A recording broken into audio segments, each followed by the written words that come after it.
Hi, welcome to WMD, that's Woody's Modelling Diary, and today I'm with my USA switching layout and I'm operating it with this LD101 controller, which is a bit of an unusual controller. It's not something which has received much sort of press coverage, but it's quite an interesting controller, especially if you've got a mixed fleet of DCC and DC analog locos. Could be of interest to you. So let's have a look at what this does. So these are the component parts, and I'm on the floor of the man cave. This is a little bit like Sam's trains, only he's got a posh carpet, I've just got some cheap laminate. But these are the components which make up the LD101, and it's special because it's a dual mode command stationer, as pronounced on the box. So you can actually control both DC analog locos and DCC locos with this controller. And that's something which you just need to get your head around a little bit, because it doesn't mean that you can put both DCC and DC analog locos on the track and run them simultaneously. This will do one or the other. So instead of having to have two controllers, if you've got a layout which you've got both analog and DCC locos on, this one will switch between the two modes. And that's quite unusual. The only other controller which I've seen which has something vaguely sort of similar is the Bachmann Easy Command, which is old technology, and one of the functions there allows you to run an analog loco on the tracks, and it's probably not good for modern motors. 25 years ago, when motors were a little bit more sort of robustly built but less sophisticated, you could probably get away with them sitting on sort of 20 volts without too much damage, but with the current motors that's not something you want to do. Let's just start with a few disclaimers. I bought this from DMG Electech. I've bought other stuff from them. I'm just a satisfied customer, so there's no promotion in this. I'm just doing this to show you something which may be of interest to you. It is something a little bit unusual, as I said. I've had this actually for probably about a year and a half, but only just recently began to, in effect, play with it just to see what it does. I've played with it for several weeks, so this isn't just a out of the box review, having just sort of plugged it in and played around with it for 10 minutes. This is based upon me having used this for several weeks. As you can see, the box itself, not a huge, great box, but it does tell you a little bit about it. It does say this is not a toy, which is what you would expect. What you get in the box, you do get an instruction booklet. I've got to admit, I don't like being critical of things, but this is probably not written in the best ways to actually describe what this controller can actually do. I'm not sure whether it's been translated or whatever. I've had problems understanding some of it, but it will give you the basics, and hopefully what I show you in this video will fill in some of the other bits and pieces. So you get the instruction leaflet, you get a power cable, an ACC DC adapter, you also get the cable which then feeds onto the control box. The control box itself has the button to select DC or DCC. It's got a cable out to the throttle, and this is the throttle. And I do like this because it's handheld. It's got a rotary sort of control knob there, which is very tactile. I like that. I must admit, the rest of it has taken some getting used to with these various buttons, and we'll go on to what those do later on. It's just got a 4-digit display, but that's all you do need for this. So those are the bits and pieces. There is obviously a power outlet to the track, and I've just connected these wires myself, so you get everything necessary apart from the wires to take you to the track and whatever connector you have to your track system. So those are the bits and pieces. Let's have a look in more detail as to exactly what this thing can do, because it is surprising. Right, we're in this highly unusual situation of a Class 08 in America. Not that I'm aware that it's ever happened, but if you do know otherwise, let me know. It is an analog DC loco, so it's ideal for this particular test. So I'm going to turn the power on from the power box, and it is, as you can see, on DC. If I did switch it to DC, you can hear the motor doesn't like that. Direction wise, these on off buttons give you the direction that you're going to go in. The control knob itself controls the speed, and with DC it takes a fair amount to kick it into life, and it does say that in the instructions, but it does give you a beautiful controlled crawl with this particular loco. Change direction.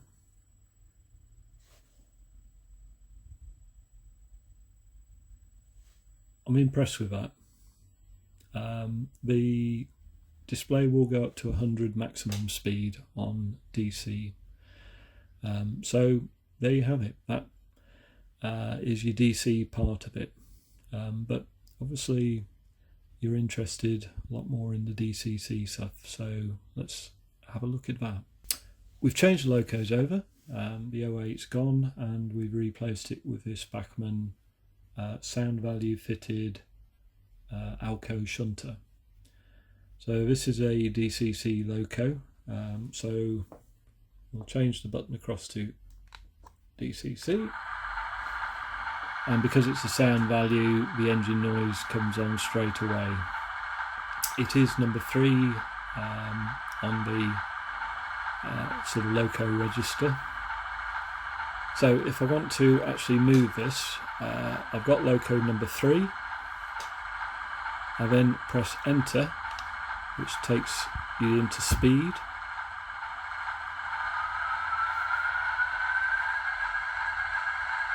And again, a nice crawl with that. If you want to go in the other direction.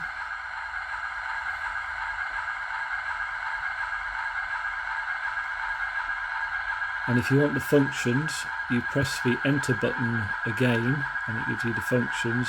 You just need to remember which is which.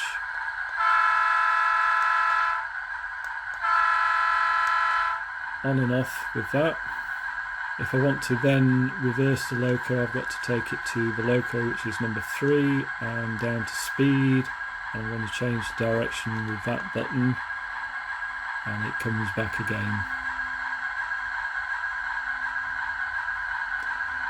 Now this is a little bit unusual in as much as everything centres around really that rotating button and this enter button to control your loco, and this is something I got a little bit frustrated with when I first started using this controller, but it does come sort of naturally after a while.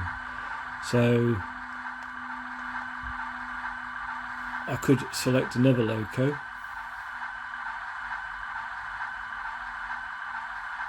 and then I could then adjust the speed of that loco or the functions, and then to go back to selecting number 3, which is this Alco, I just press 3 again once I'm up on the loco. I've got the speed,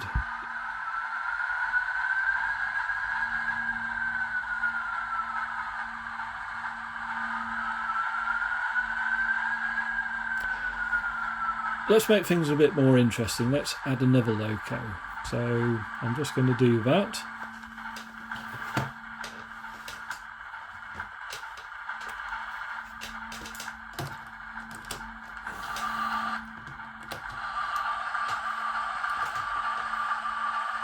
So we've now got another Alco loco,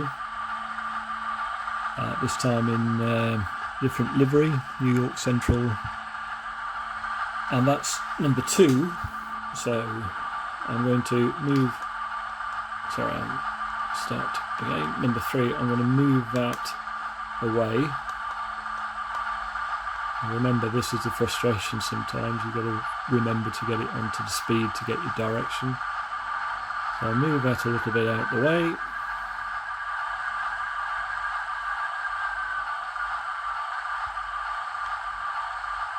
I'm now going to select loco number 2. So enter, gives you the speed and the direction.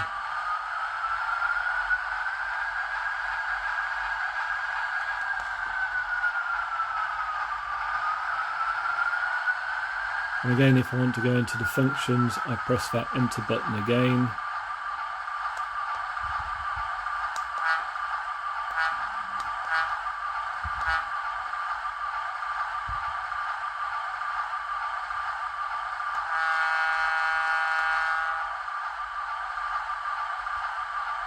So that's the 2 locos, and if I wanted to avoid having to remember each one each time, there is a recall button which will, if you press that, it will tell you the numbers of the last 6 locos that you've used. I think it's 6 anyway. And you can see I've been playing around with various locos on there. So instead of having to remember, if you've just got 6 locos on your layout, you can program them in and it will recall them, which makes life a little bit more easy. So I know this one's number 2. So if I press enter again, I can then change direction. Now that's not the only thing this controller will do. It will do a consist or double heading or whatever else you'd like to call it. If you see there's a button called Alt. If I press that, it shows consist. Forget about that for the moment. So the first loco I'm going to use in this consist is number 2, so I'll press Alt, and then the second loco is number 3, so I then press on, enter, and that should be the 2 locos on there.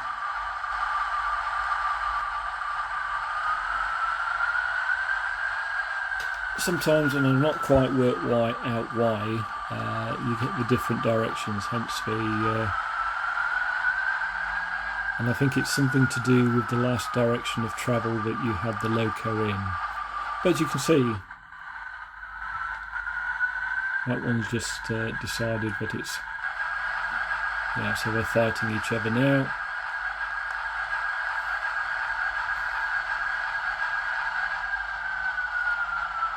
So that's the consist, and then to get out of the consist, select the loco that you want to, and again, it's remembering the buttons.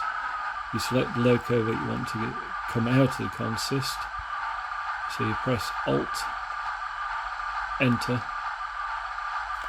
and I'm just going to manually decouple those 2.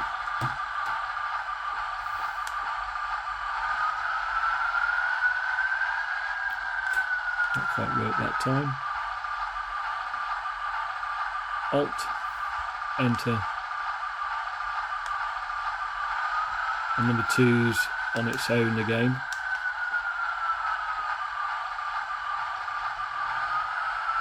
And to get number 3 back operating as a solo loco, just need to select number 3, press Alt, Enter, and as you can see the loco just does a little bit of a short stutter there, just indicating something's happened to the chip. And again, if I Okay, let's have a go at changing some CV values, and we'll change the horn because that's a sort of audible change in the CV value. At the moment the horns sound like this, number 3.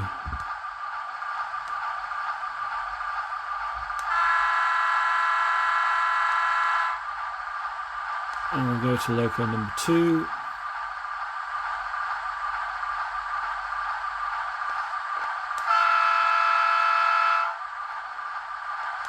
So whilst we're on loco number 2, let's just change the CV value for that.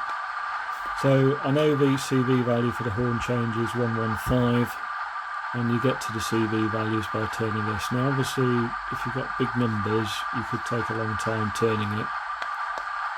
If you press the button you suddenly see the digital display go up rapidly. Obviously 1026 is the highest value for CVs, but it will in other modes take you right the way to 9999, and you can turn that back. If you then press the button again you can take it down 1 digit at a time. So we've got CV value there, we'll press enter and we'll change that to, I think we'll leave it as 0. Press CV again, got loco number 2 back on, got the functions number 2, different horn sound. If we go to loco number 3,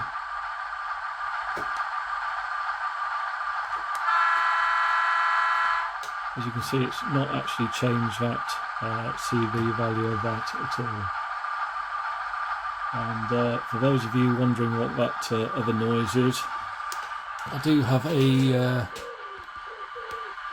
pigeon up there who's probably wondering what on earth I'm doing, but there you go. Back to the controller anyway.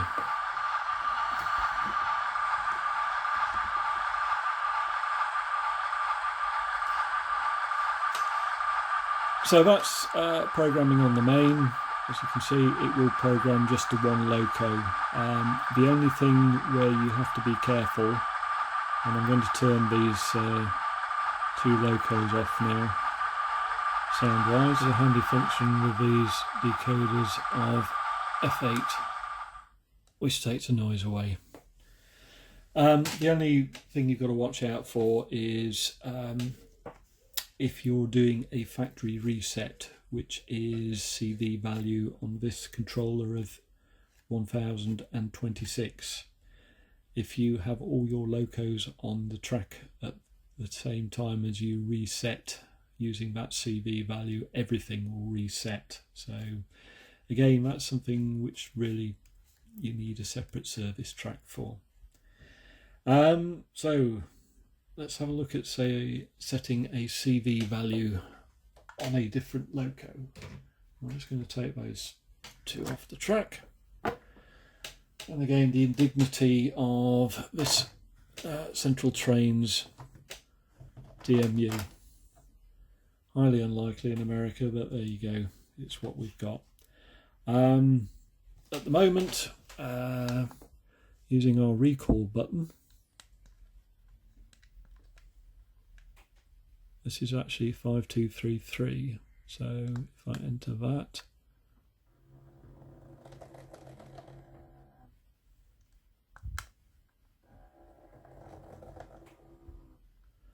now this is again where the instructions perhaps aren't as brilliant as they could be. So if we press the CV button, and we're going to take it down to 1, which is normally the CV value for changing the loco number, and we now press enter to get the data in. We could select all of these numbers,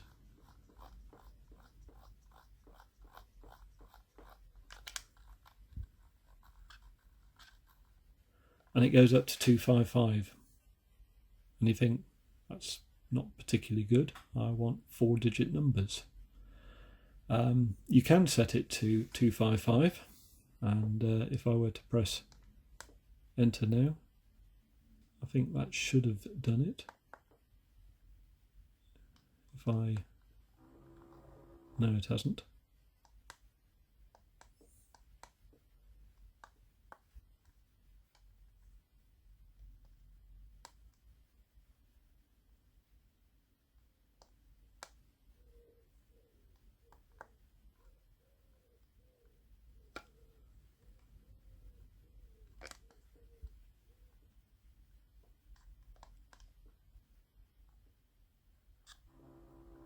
Yeah, we've changed the value to 3 on this now.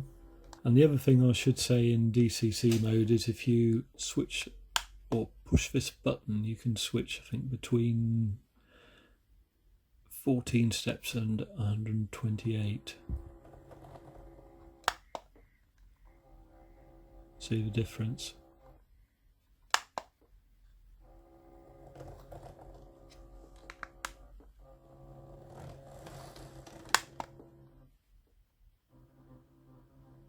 $128, much more controllable.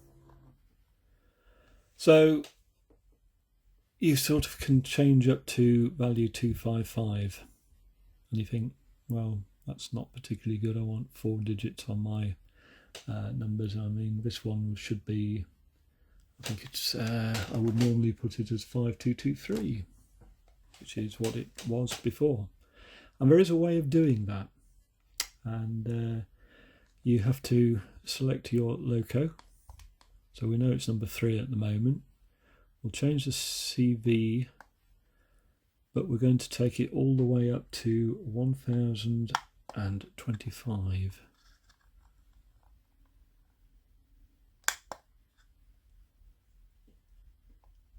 Press enter, and I'm going to call it 5223. Again, we can whiz up through the numbers.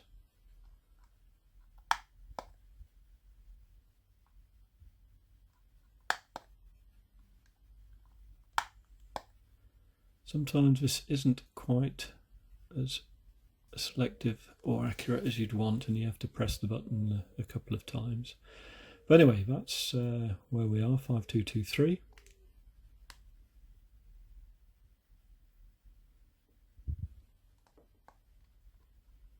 So,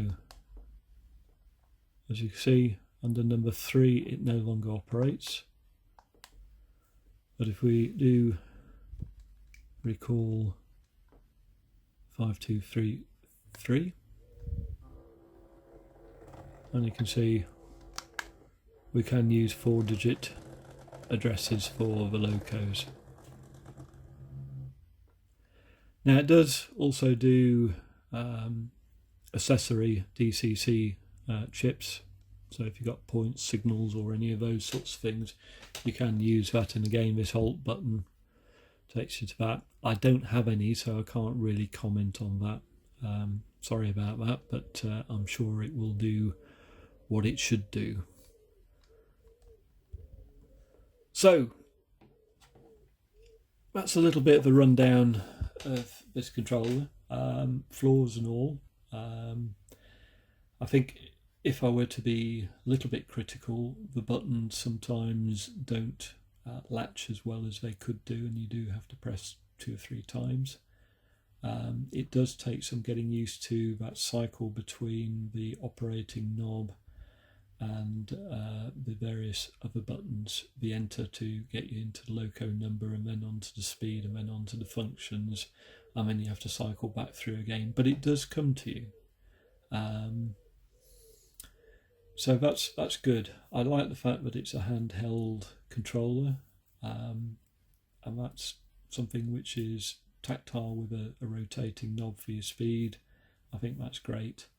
At a price of £136.99, it's exceedingly good value for a controller which does both DC and DCC. So If you had a small layout such as a branch line terminus or a single loop sort of continuous run, and you've got a mixture of locos, this controller could be ideal for you.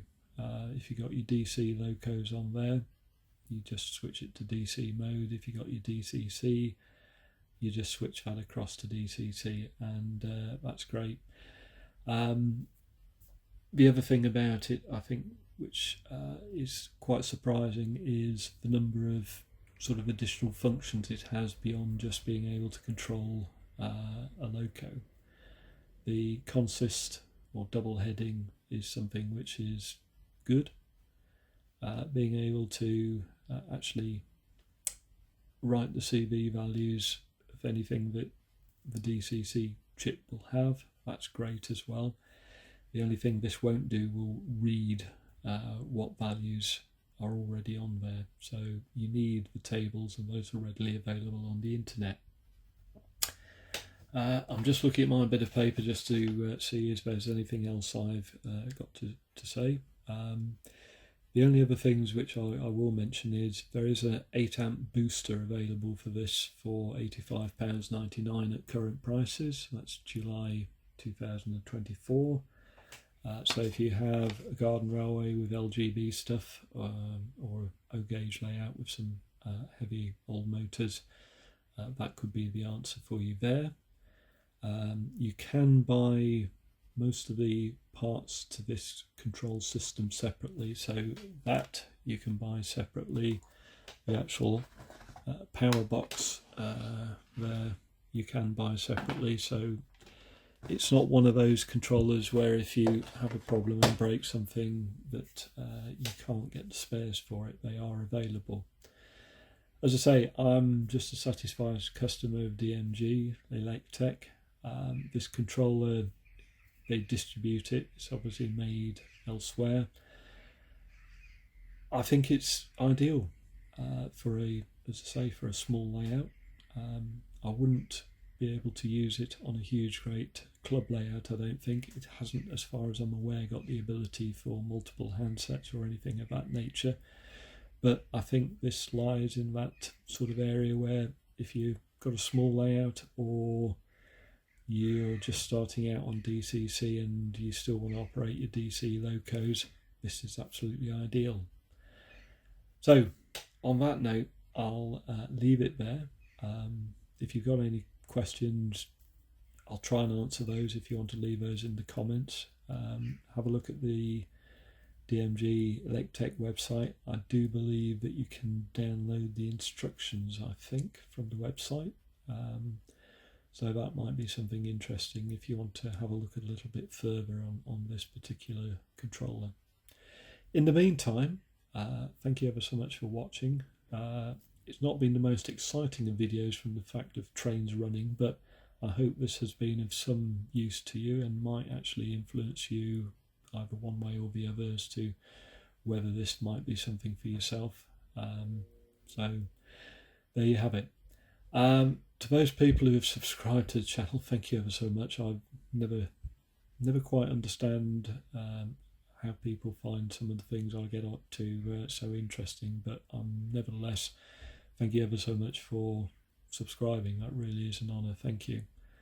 And on that note, you take care of yourselves, and we'll see you again. Bye.